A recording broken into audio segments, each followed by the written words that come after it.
TDP Janasena వాళ్ళు క్లారిటీగా ఉన్నారు, ఇటువైపు కాంగ్రెస్ వాళ్ళు కూడా క్లారిటీగా ఉన్నారు.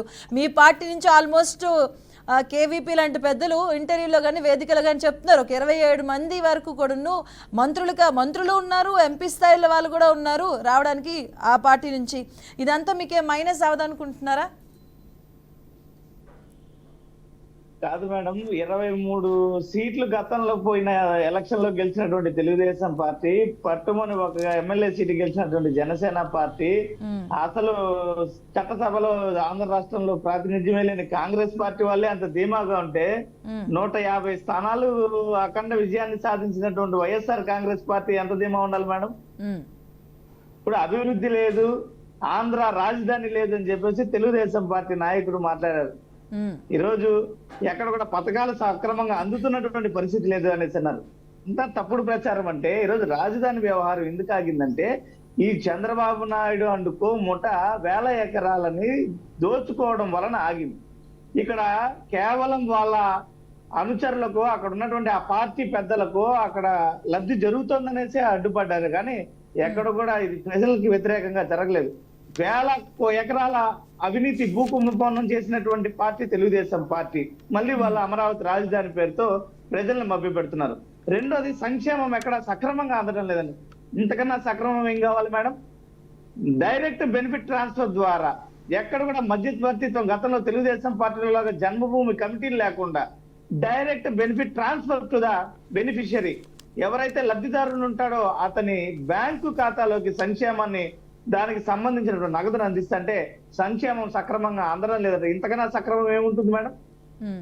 ఈ విధమైనటువంటి సంక్షేమము అభివృద్ధితో జగన్మోహన్ రెడ్డి గారు ముందుకెళ్తున్నారు. మరొక పక్క మా గురించి మీరు ఎందుకు భయపడతారు, మా గురించి మీరు ఎందుకు భయపడతారు, మా గురించి మీరు ఎందుకు మాట్లాడతారు అని చెప్పి కాంగ్రెస్ పార్టీ వాళ్ళు మాట్లాడుతున్నారు. అసలు వైఎస్ షర్మిల గారు ఆంధ్ర రాష్ట్రానికి వచ్చి ఆవిడ లేనిపోని కథనాలను, లేనిపోని కల్పితాలను జగన్మోహన్ రెడ్డి గారి పైన మాట్లాడుతుంటే, వైఎస్ఆర్ కాంగ్రెస్ పార్టీ పైన మాట్లాడుతుంటే, ప్రతిస్పందనగా మేము ఆవిడ చేసేటువంటి తప్పుడు విమర్శలకు వివరణ ఇవ్వడం కూడా తప్పవుతుందా? దాన్ని భయం అనుకుంటే ఏ విధంగా అండి? షేక్ సైదా గారు ఆవిడ వ్యవహారం ఏందో తెలంగాణలో క్లియర్ గా చూశారు. ముందు చెప్పండి. జగన్మోహన్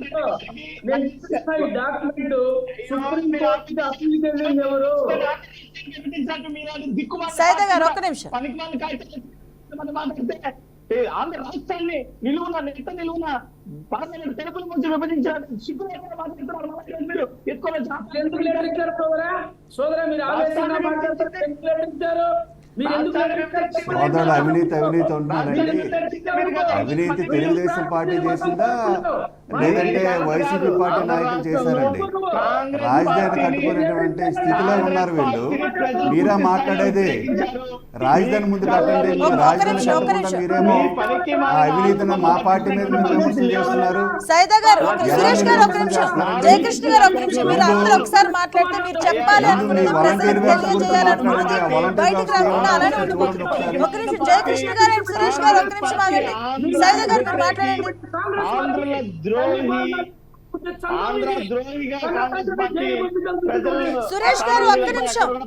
మాట్లాడండి. ఒక్క నిమిషం ఆగండి. మీరు అడిగిన దానికి ఆయన ఆన్సర్ చెప్తున్నారు. సైదా గారు, మీరు ఇట్లా రప్చర్ చేసుకుంటే మీరు ఏం చెప్పాలనుకుంటున్నారో అది చెప్పలేరు అనవసరంగా, మనకి టైం వేస్ట్. సైదా గారు మాట్లాడండి. నేను అదే చెప్తున్నా. ఈయనేమన్నారంటే సైదా గారు, షర్మిల గారి గురించి మీరు ఎందుకు భయపడుతున్నారు, షర్మిల గారి పైన మీరు ఎందుకు ఆరోపణలు చేస్తున్నారు అన్నారు. నేను చెప్పేది ఏంటంటే, ఆవిడ వచ్చి పనికిమాలిన మాటలు మాట్లాడుతున్నారు అంటున్నాం. ఆవిడ కొంతసేపు మీ కాంగ్రెస్ పార్టీ పెద్దలందరూ కూడా మా జగన్మోహన్ రెడ్డి గారి గురించి పక్కన పెట్టి కాంగ్రెస్ పార్టీ ఏం ఉద్ధరిస్తుందో దాన్ని చెప్పుకోమ్మా చాలు, ఆ పని చేస్తే మనకు పేరు వస్తుందని చెప్పండి. మీరు జగన్మోహన్ రెడ్డి గారి పట్ల పనికిమాలిన మాటలు మాట్లాడితే ఖచ్చితంగా మేము ప్రతిఘటిస్తాం. దాంట్లో ఎక్కడ మేము ఆగేటువంటి పరిస్థితి ఉండదు. ఎందుకంటే 2 నెలల కాలంలో ఆంధ్ర రాష్ట్రానికి వచ్చి ఆవిడ ఉద్ధరించేది ఏంటండి? 5 సంవత్సరాలుగా అభివృద్ధి మళ్ళీ ఎప్పుడు చేసామన్నది సినిమా కాదు, ఇది ప్రజాక్షేత్రం. సినిమాలు అయితే ఆ పవన్ కళ్యాణ్ గారి సినిమాలో నటించమని చెప్పండి. ఉలిక్కి ఎవరు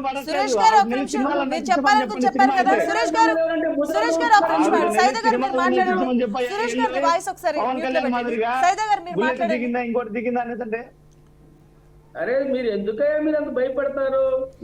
భయపడలేదు. చెప్పండి, ఎందుకు మా మీద పడతారు మీరు? రైట్ సైదా గారు, సురేష్ గారు ఒక్క నిమిషం. సురేష్ గారు ఇప్పుడు సురేష్ గారు ట్రోల్ చేస్తున్నారే సైదా గారు షర్మిల శాస్త్రి అంటే ఒక నిమిషం. ఆమె ఆడబిడ్డ మీ చెల్లెలు రాష్ట్ర రాజకీయాల్లోకి వచ్చింది. మిమ్మల్ని ముఖ్యమంత్రి చేయడం కోసం, మీ సోదరుడు జగన్మోహన్ రెడ్డి ముఖ్యమంత్రి చేయడం కోసం 3200 కిలోమీటర్లు పాదయాత్ర చేసింది. కుటుంబాన్ని బిడ్డల్ని వదిలిపెట్టి ఎండలో, చలిలో, వర్షంలో మరి ఆ విధంగా 3200 కిలోమీటర్లు పాదయాత్ర చేసి జైల్లో ఉన్న మీ జగనన్నని ముఖ్యమంత్రిని చేసినటువంటి చరిత్ర షర్మిలమ్మది. ఆ రోజు మీరందరూ షర్మిలక్క అని చెప్పి భుజాల మీద ఎత్తుకొని మీరు భజన చేశారే, మీ భజన బృందం, జగన్మోహన్ రెడ్డి భజన బృందం అంతా. ఈ రోజు ఆ షర్మిలమ్మ మీకు మరి చేదైందా?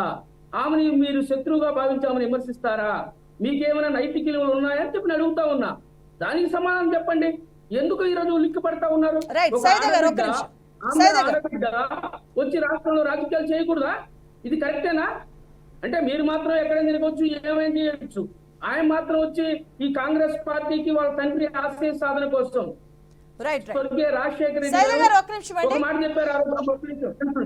ఆ రోజు రాజశేఖర రెడ్డి గారు రాహుల్ గాంధీని ప్రధానమంత్రి చేయడమే నా లక్ష్యం అని చెప్పి ఆయన స్పష్టంగా అసెంబ్లీ సాక్షిగా మాట్లాడినటువంటి మాట. తండ్రి ఆశయ సాధన కోసం షర్మిలమ్మ పనిచేస్తా ఉంది. ఈ రోజు జగన్మోహన్ రెడ్డి ఏం చేస్తున్నాడు? తండ్రి ఆశయాలకు తిలోదకాలు ఇచ్చి ఈ రోజు బీజేపీ తొత్తుగా మారిపోయాడు. బీజేపీకి వంగంగి దండాలు పెడతా ఉన్నాడు. కాంగ్రెస్ వ్యతిరేకంగా ఉన్నటువంటి బీజేపీకి మరి ఒత్తాసు పలుకుతా ఉన్నాడు. ఇంతకంటే దుర్మార్గం ఉందమ్మా? తండ్రి ఆశయాల సాధన కోసం ఎవరు పనిచేస్తున్నారు? తండ్రి ఆశయాల కోసం ఎవరు పనిచేస్తున్నారు? షర్మిలమ్మ పనిచేస్తా ఉంది. దీన్ని గమనించమని చెప్పి కోరుతా ఉన్నా.